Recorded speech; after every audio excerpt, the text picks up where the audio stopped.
All right, so I didn't realize this elder in the back was going to be here, and he pointed out that the letter to the Philippians was not actually written to the church at Temple Terrace, but uh, so make sure you text me next time before you come in. So, just to be clear, it wasn't directly written to us, but the Holy Spirit decided to have it recorded for us, and so I'm sure there are some things we can pull from this.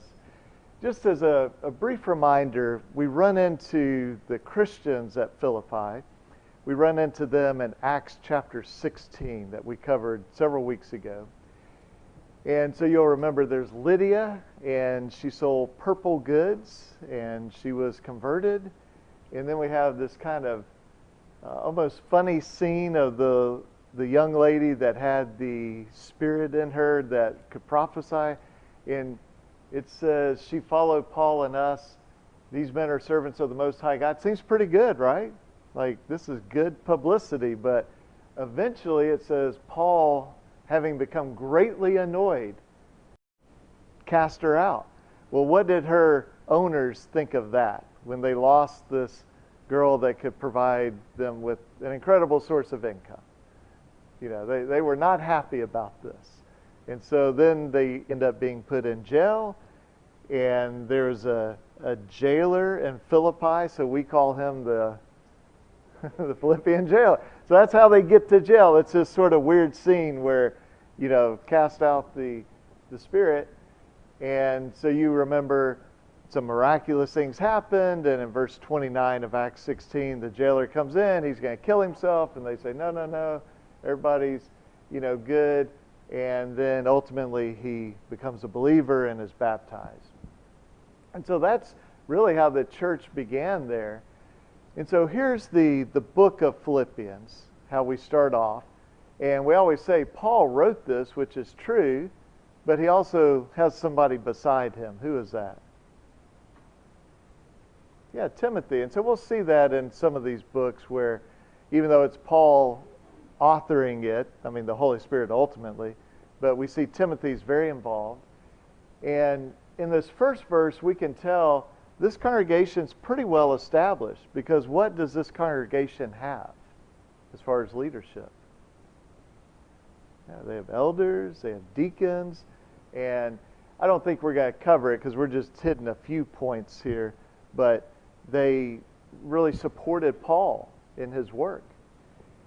And so Paul says, verse 3, I thank my God in all my remembrance of you, always in every prayer. Do you get a sense there of, are they a little bit on Paul's mind or a lot on Paul's mind? You know, this is something that Paul is expressing to them. Think about that. In all my remembrance, always in every prayer of mine, because you give me joy because of your partnership in the gospel. And so it gives us an idea, if we're ever thinking, I wonder, is it okay to pray the same prayer more than once? More than 10 times? More than 100 times? You know, Paul's saying, I pray for you every single time. You know, in case you're confused, I use the word all and always and every.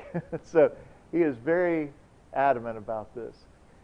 So this is an interesting thing. So he's in prison.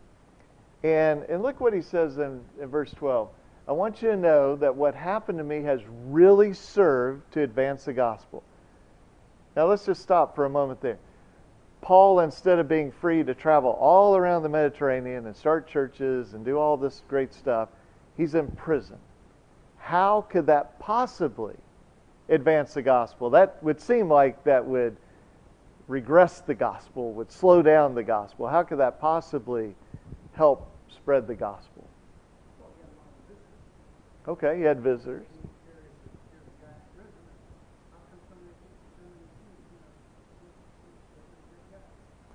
Yeah, he has all these visitors, which would have to provoke curiosity, the part of the guards, Caesar's household, you know, things of that nature. And yes, sir. Well, the fact that he's in prison is known by many, and he's teaching while he's in prison. And the fact that he's doing that is giving the other brethren the courage to also teach about, well, basically told him about this. Yeah, that's right. What we see here in verse 14, most of the brothers, having become confident, are much more bold to speak. So the fact that Paul is in prison, which you'd think would be a really bad thing, and discourage everybody from preaching, it actually is making more people preach. And so what else does being in prison give Paul the time to do in the class that we're studying on the book of Philippians? Write letters, okay? Now maybe if he's going all around the world and he's, as he often does, supporting himself, making tents, and he's preaching, maybe he doesn't have time to write letters. But this has given him an opportunity to do something. So, we've talked about this in other classes. It's the old Napoleon Hill line from 100 years ago. Within every adversity is the seed of an equal or greater benefit. And there's a lot of truth to that. A lot of times something bad happens and we say, it's hidden, but there's some good that can come from this. So we say that's a blessing in disguise, And so here Paul has figured out a way to take something bad and he's flipped it around to say, actually, I want you to know, because you wouldn't think that, this is actually really good. And so I think that's a useful thing for us to pattern. So now we have this guy named Epaphroditus. And if you look at verse 26, he's been longing for you and he's distressed because you heard he was ill. So think about how slow communications would be. But somehow, this guy Epaphroditus gets word that the people back in Philippi have heard he was sick. And that's really bothering him. And Paul says, indeed, verse 27, he was ill near to death. So this was not like an exaggeration. And then God healed Epaphroditus. And notice what Paul says. God had mercy on him, not only him, but also on me also, lest I should have sorrow upon sorrow. So what do we learn just from that little section there about prayer, about God's power, about God's love, about mercy? What sort of take that and give me something practical we can take from that.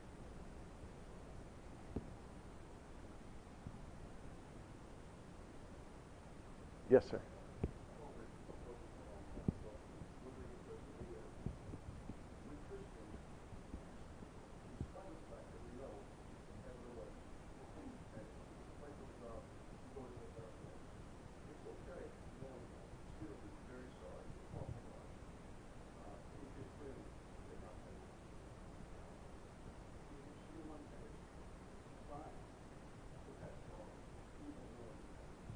Yeah, very interesting point.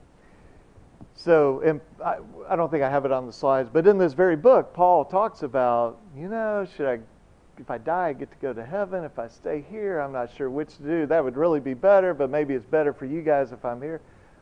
So, our brother's making the point, even though we know this intellectually, if a Christian dies, they have a much better place, but we still can be sorrowful.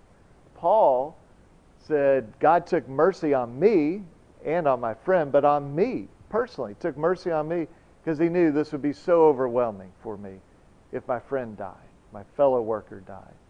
And so we see that, sometimes we can sort of get too complicated in our minds and say, well, if we really believe in heaven and we believe somebody's a Christian, then if they die, you shouldn't be sad. Well, that sort of makes a certain logical sense, but that's not Paul. And look, Paul's a very logical guy. Read the book of Romans, read some of these books.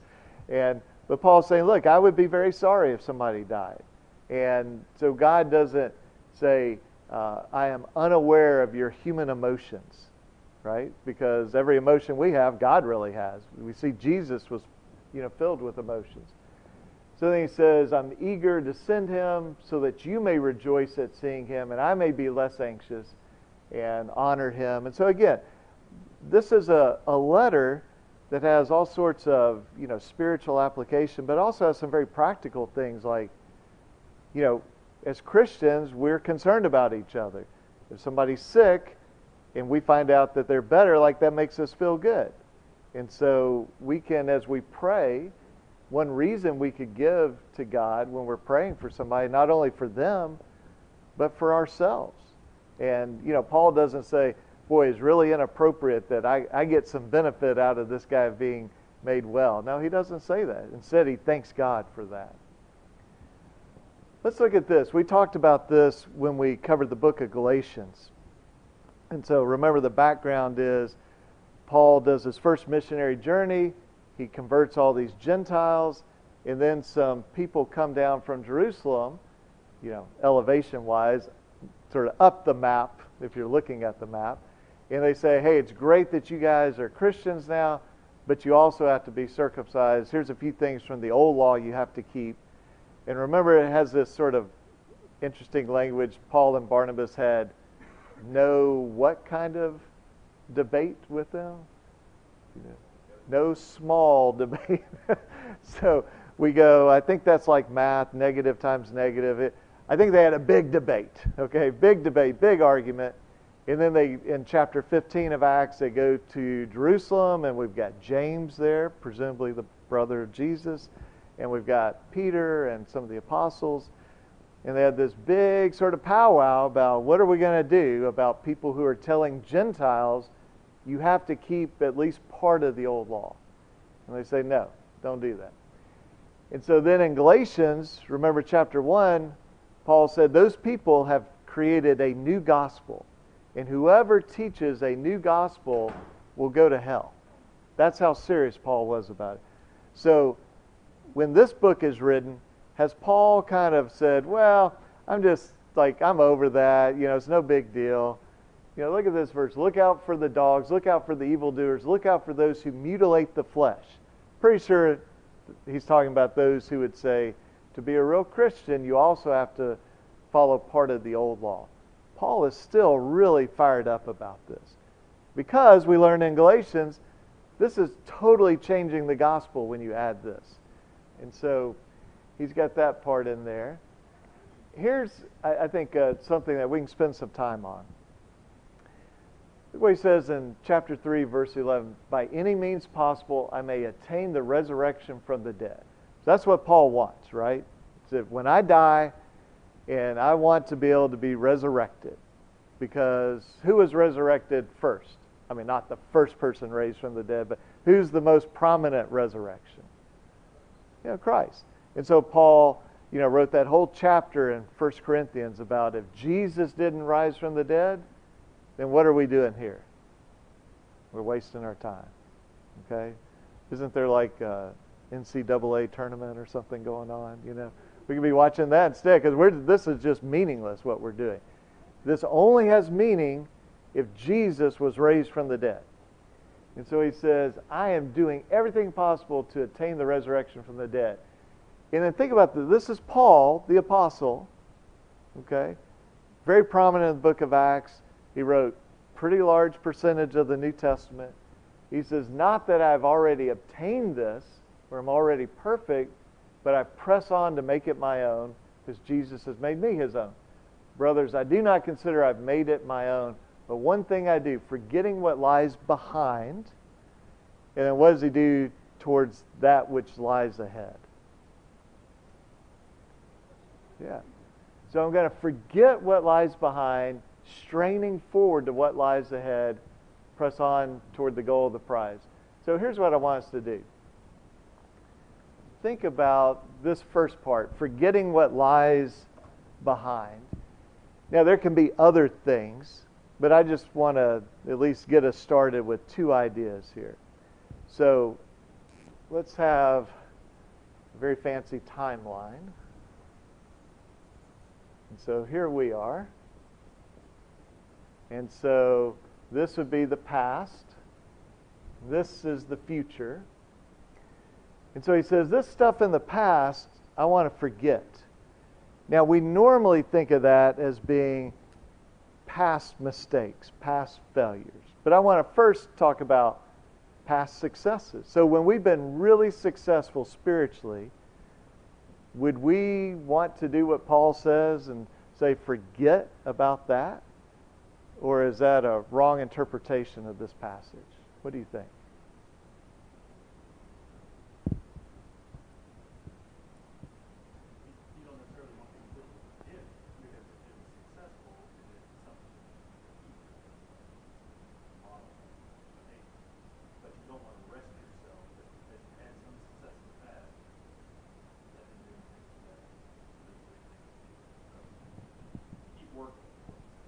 Yeah. So remember, he says in the next slide, we'll have the second part, straining forward, right? Or straining towards. But I think it's absolutely right. He's not literally saying, like, forget any spiritual success you've had because you want to be able to build on top. You don't want to have to, like, rebuild every time. But we've all known people, whether it's spiritually or athletics or business or whatever, that all they can talk about is, boy, 27 years ago, I was the best. And I think Bruce Springsteen had a song on this, didn't he? Something about glory days or something. And, where it's always in the past we're talking about. And okay, that's great. We had some success in the past, but what have you done for me lately? Okay? And Paul even talks about this. He goes, look, if anybody could brag about the past, who would be the person with the longest resume, the most accomplishments alive at that time? Paul. He's like, I'm a Hebrew of Hebrews, circumcised on the 8th day, tribe of Benjamin, Pharisee, persecutor. Like, nobody could compare to Paul. That's why he had such a prominent position when we first meet Paul in the book of Acts. And he's just devastating the church. And remember that sort of odd passage after Paul converts, it says the church had peace. Like one guy. When Paul changed, it's like it just stunned the opposition to the church. That's how important he was. He wasn't some minor player. He was the major person here. And so he's saying, look, I could brag about the past, but that's all sort of garbage to me now. Okay? So, yes, we should remember our successes. If we say, we're successful in some situation, then 10 years later that comes up again, we can go, it worked 10 years ago. That might be a good starting point. Okay?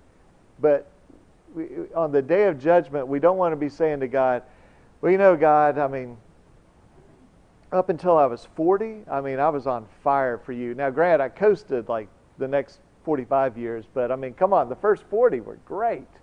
I don't think that's going to get it.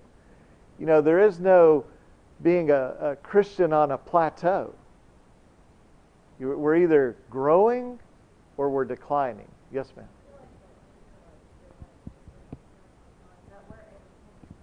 Right. Yeah, that's right. So the Israelites, with the example you mentioned, Aaron, is, we're Abraham's children.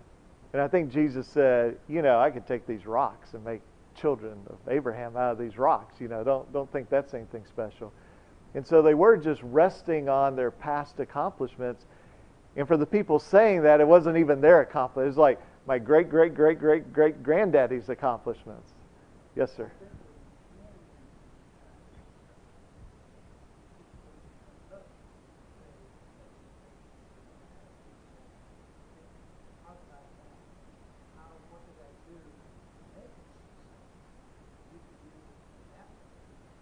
Right, yeah. We certainly can take something we've done in the past. Like, let's say that we are studying with somebody who has a certain set of beliefs, and we're able to successfully teach them the gospel. And then later we have somebody who has the exact same belief. Well, we go, it may not exactly work, but I could at least start with what I did.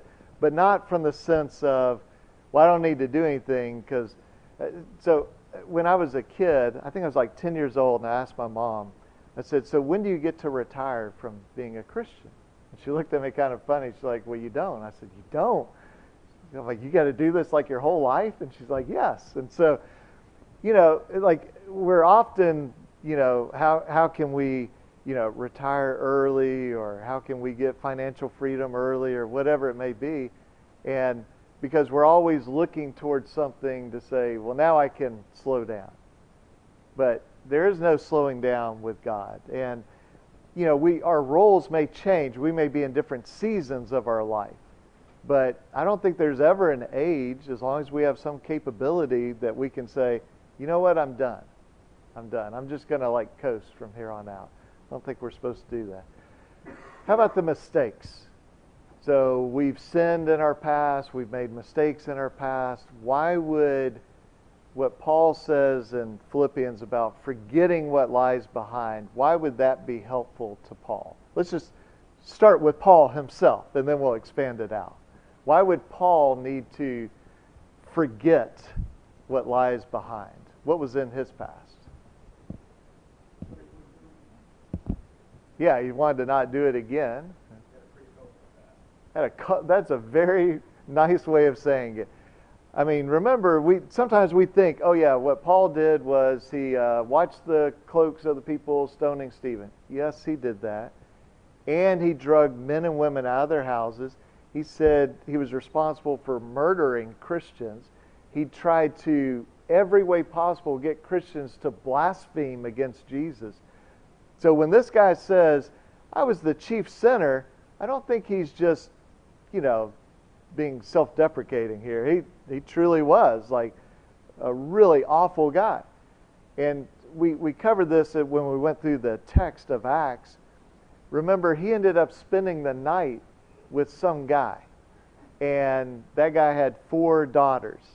And he was one of the 7, which means that he was friends with Stephen. So here Paul goes to, who was it, Philip? Goes to Philip's house, and Philip welcomes him in, the guy that had murdered his friend. So now I don't think he means like I literally can't remember anything I did in the past. But he's saying you can't let it affect you. It can't have that like emotional drag on you. You've got to be able to press forward, because he says, here's what I'm trying to do. Straining forward to what lies ahead. So what is that word straining? What do you get from that? Yeah, it's effort. He doesn't say, I'm on the glide path. I'm just slowly walking downhill. No, he's like putting a lot of effort into this. And is this worth the effort, what he's doing? Is this a prize that's worth the... we could spend a lot of effort on something that really is meaningless. But here, what's the prize? What's the goal? Heaven. I want to be resurrected. I want to be with Jesus. And so he says, I'm putting all this effort in. And, we talked a little bit about sort of that plateau. If we're not careful, we can fall into the trap of saying, yes, it's true, I'm not growing anymore, but I'm also not declining. So I'm pretty good with that. But I think that is not true. I don't think there is any such thing as a plateau for a Christian. We're either growing or we're declining.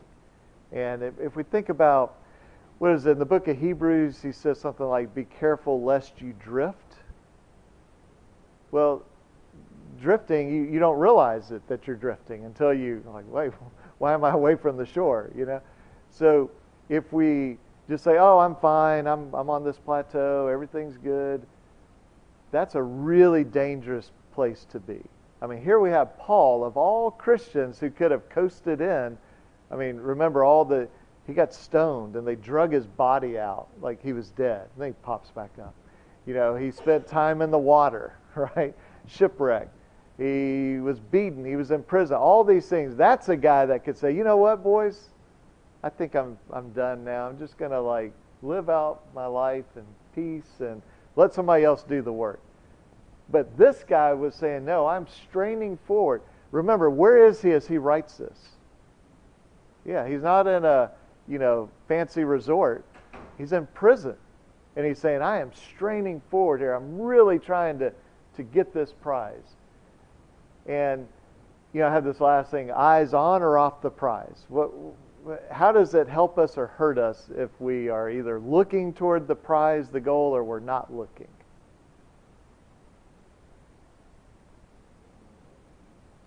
Yeah, you drift away. If you say, there's my goal, and I take my eyes off of it, I can drift away. And probably most of us have been on a plane, a long flight. If it's 1,500 miles, 2,000 miles, and you're just a tiny bit off. Instead of LA, you end up like in San Francisco. And as bad as LA is, I'd still rather be in LA. So, if we don't stay focused on what we're trying to do, then we can end up in a completely different spot. And it's not like we're going 180 degrees, it's just a little bit off. And over time, with enough time and enough speed, you end up wildly off course. And so Paul says, I'm focused on this prize. I'm focused on this goal.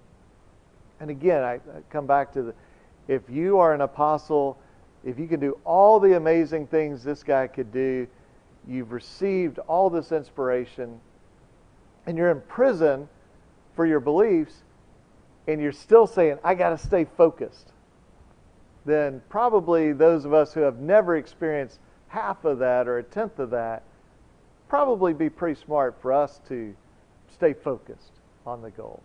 So I guess this brings up the question, what is our goal? What's that now? Yeah, that can be a goal to tell others about Jesus. If we have experienced the blessing of Jesus, then we should want to tell others about it. Yes, sir. In context, you mentioned resurrection. Yeah, the resurrection. And so, he's kind of going to the ultimate thing, right? Like, okay, you're going to die. Jesus is coming back. You want to be raised. Now, in a sense, everybody will be raised, right? But we know what he means. You want to be raised in the good way.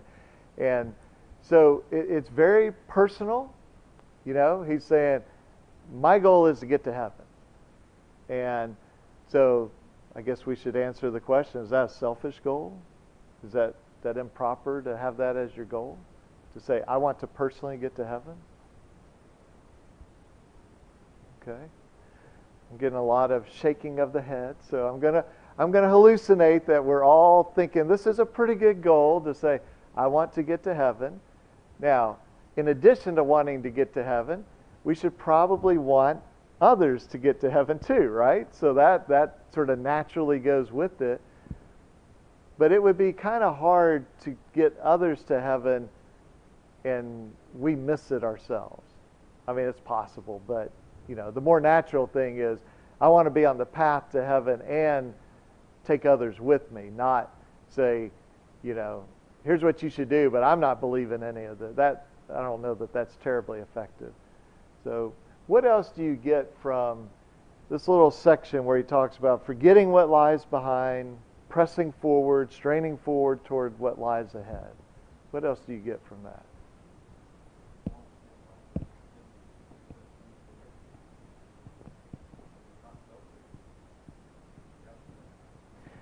Yeah, you got to finish the race. And, so let's think about this. The past, so here we are. When somebody says, well, tell me something from your past. Let's say you're 45 years old. Somebody says, tell me something from your past. What do we typically associate with our past? What would that be? Like what time frame are we talking about?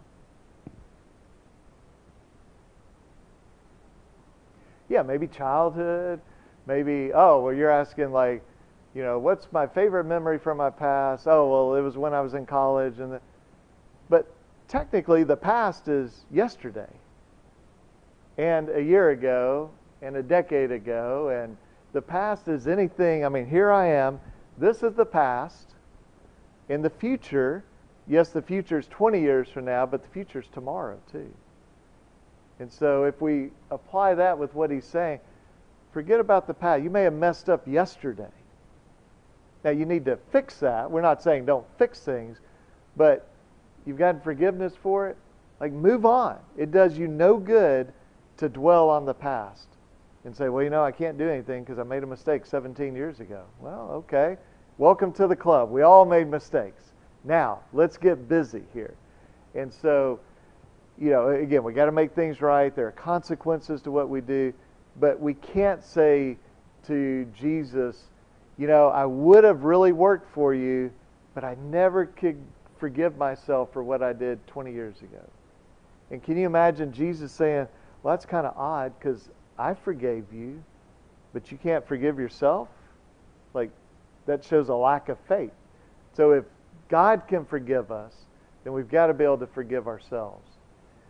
And what's the story of the talents? Remember the guy's going away and he gives the first guy how many talents? Like bars of gold or whatever. What does he give him? 5? Yeah, and what's the next guy get? Yeah, and you know, the one guy gets only 1. And everybody else like gets a nice return on their investment. And the one guy goes, I was afraid. And the response to that is pretty harsh. And so if we say, you know, God, you gave me talents, you gave me opportunities, you gave me abilities, but you know, I never can get over what happened in the past, so I didn't do anything with that. I think it's going to be a pretty similar reaction, like, you got to do something with what I gave you, or else you're wasting it. And we see that illustrated several times in the Gospels. What other thoughts about this?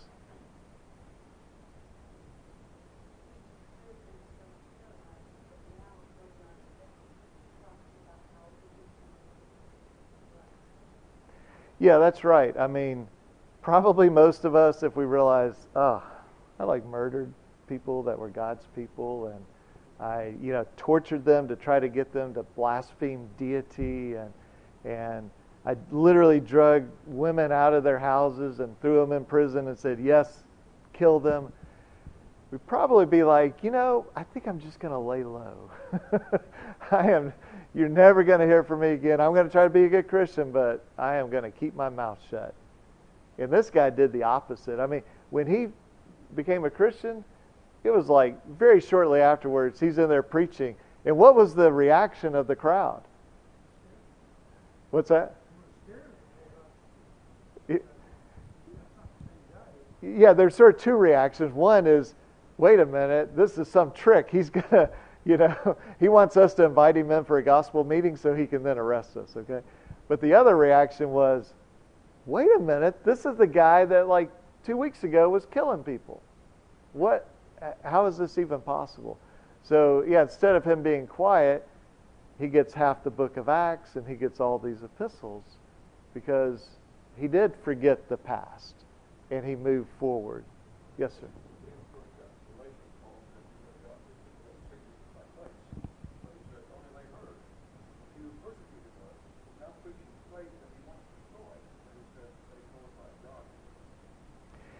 Yeah, so people knew that he persecuted. Now they see him preaching that glorifies God. We could ask a legitimate question. And so imagine God comes to us before the gospel's laid out and says, so I'm trying to decide between 2 plans. I'd like your help. Okay, Jim, would you help me with this? One plan is I'm going to have Michael and Gabriel and a million other angels go to earth and in their full glory appear to people and talk to them about what they need to do to be saved. The other is I'm going to get a bunch of flawed men and women who have done bad things to then tell their neighbors and their friends that they should turn to God. Which do you think would be most effective, Jim? What would you say?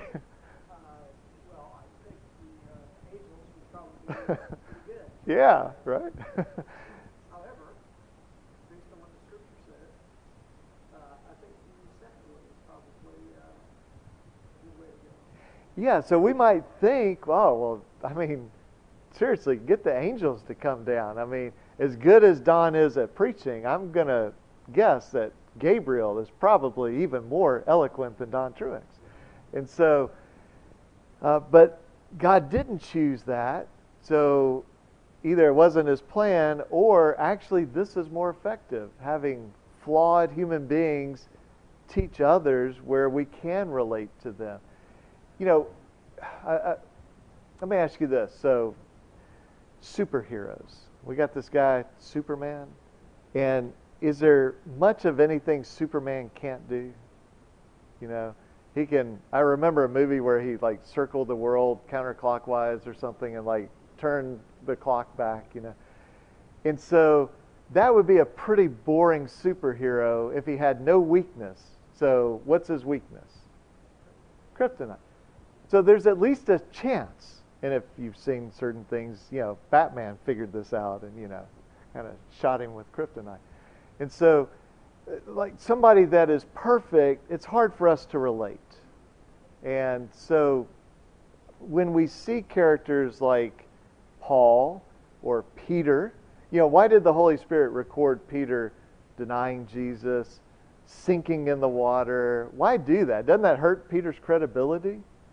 When Peter's talking to us, go, yeah, but you're the guy that denied you. You're the guy that, was always, talking without thinking.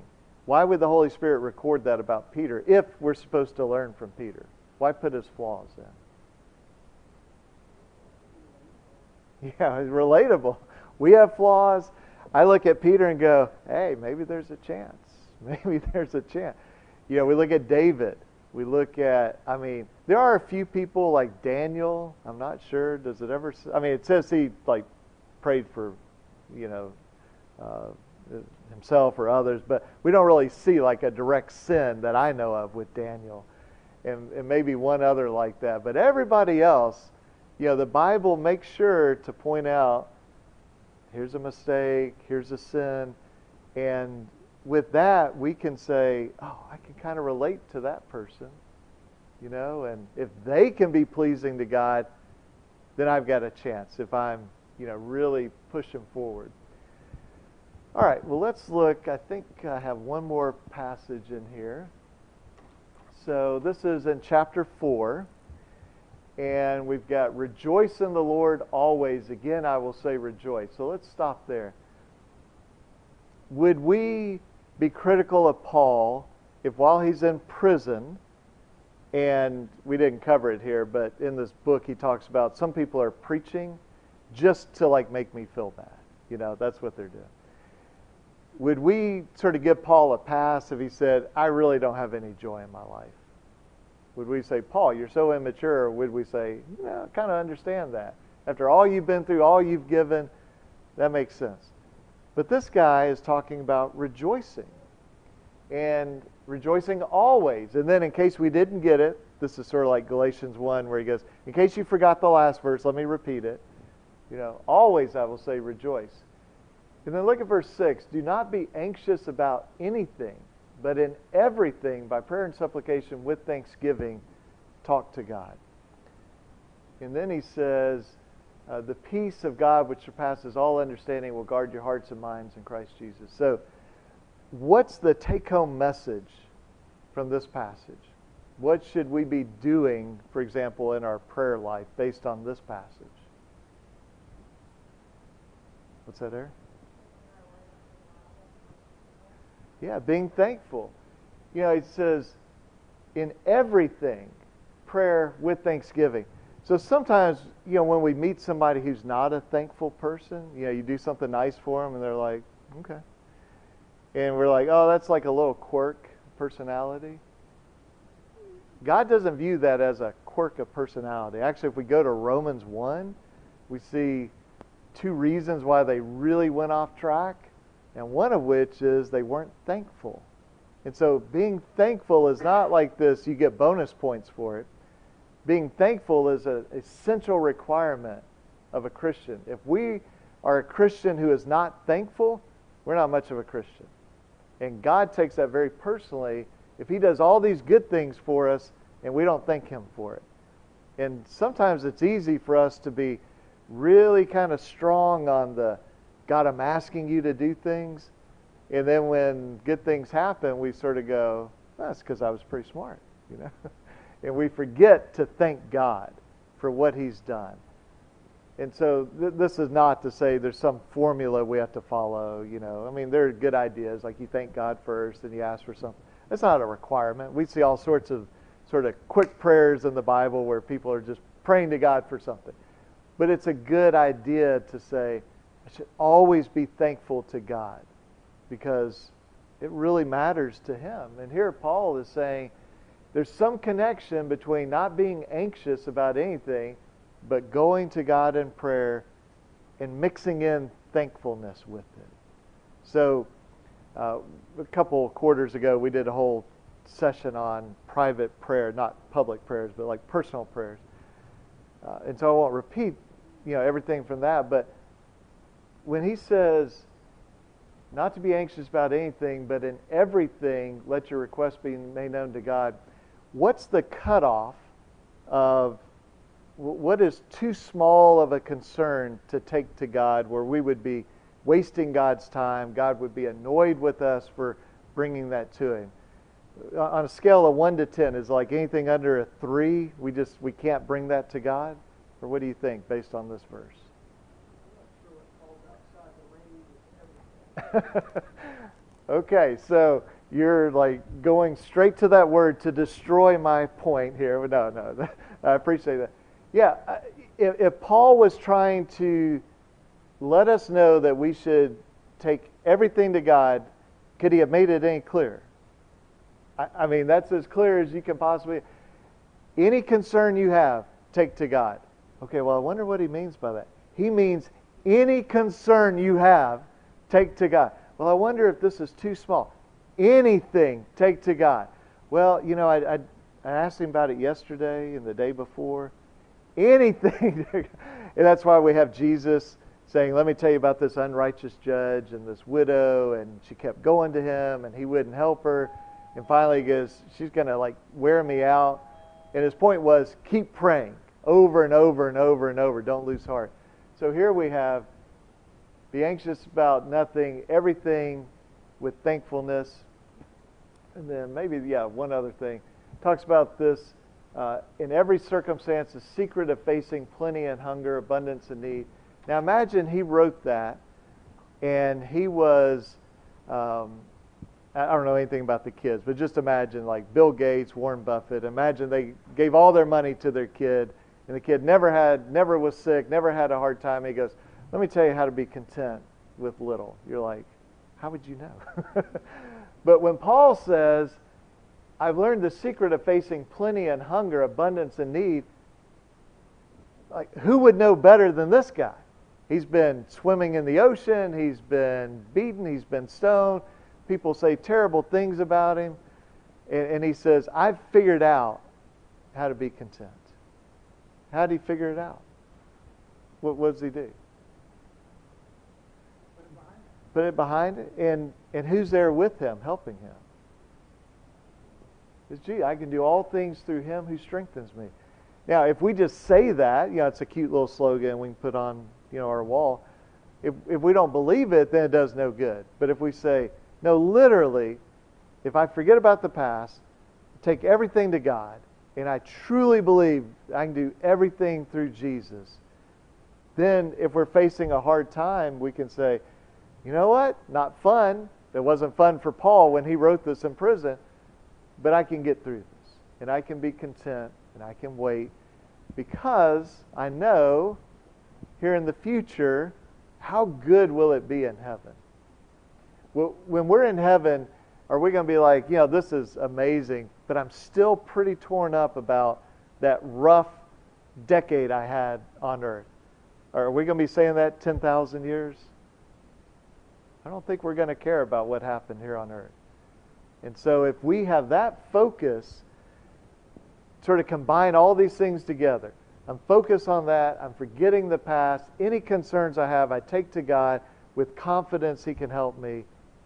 And maybe that is the secret to being content, to being happy. And although it's not in what we're covering tonight, there is a part of the Bible that talks about people ought to notice that we're pretty happy and we're full of joy. And that ought to cause people to say, what is it that you have? Because that is something people use drink to change, use things they, inject in themselves. Like, we're all looking to change the way we feel. And here maybe is the secret to how we can have happiness. So I hope that sort of whets your appetite for the book of Philippians. And let's see, do we have singing night? Is that okay? So don't come in here Wednesday night. Next Sunday we'll hit the next book, Galatians, Ephesians, Philippians, Colossians. We'll hit Colossians.